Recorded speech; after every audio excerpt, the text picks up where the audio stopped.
Hey y'all, thanks for joining me again today. It's day 7 of 30 days of holiday grief share, grief wellness.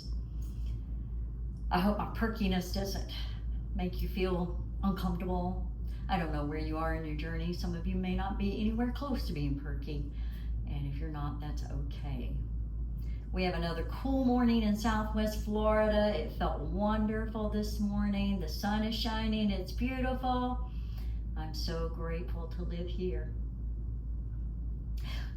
And I'm very grateful that it's warmer in the middle of the day. In the morning times, it's a little cool for me. I have to get my bulky warm fuzzies out. Now I'm not in warm fuzzies. I hope you're having a great day, but I have a question for you that I don't have any answers for, and you won't either.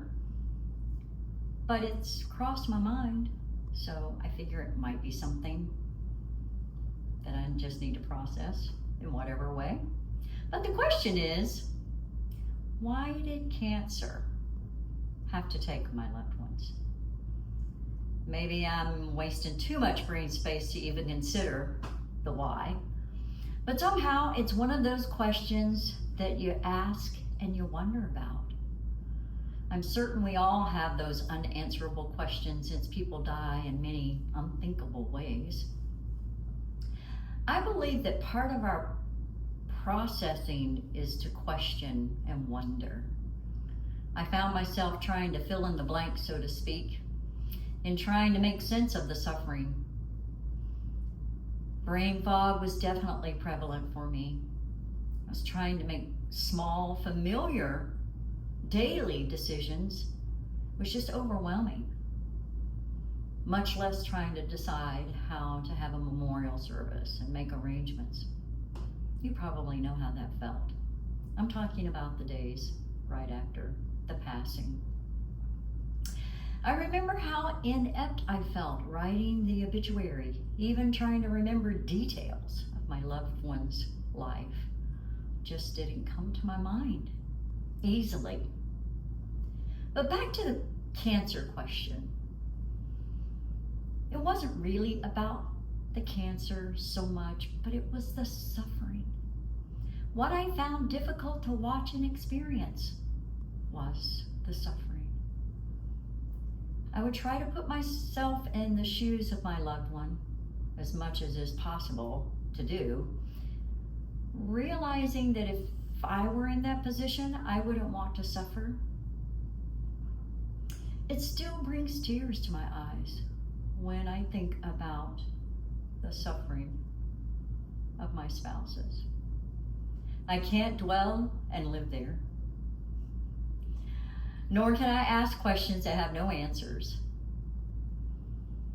My loved ones would want me to move forward with my life. They would want me to not live in sadness or anything that would stifle me from living each day to its fullest. But I get to make that choice every day. Sometimes the choice is easy to make, sometimes it's not.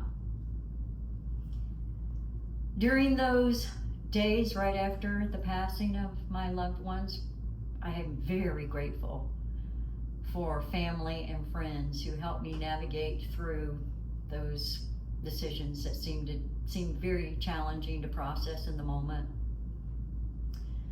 I particularly remember my oldest son making breakfast for me every morning.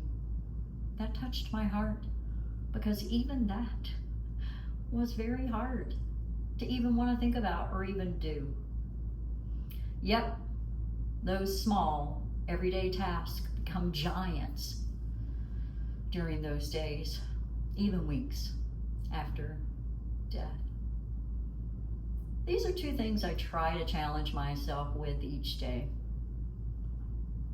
One is to open myself up to live in the day, in the moment, to enjoy the day for whatever the day brings. Again, sometimes it's easy, sometimes it's not.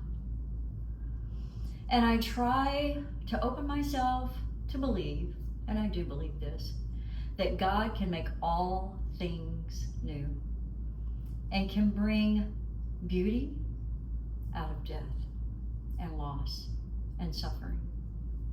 I believe he will be faithful to complete what he has already begun in me, and he'll do that for you too. I hope you've enjoyed this video. I hope it has been a blessing to you.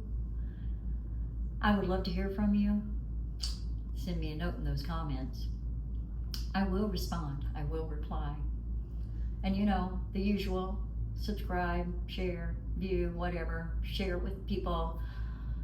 Those things that are important as well. I would love to hear from you, bottom line.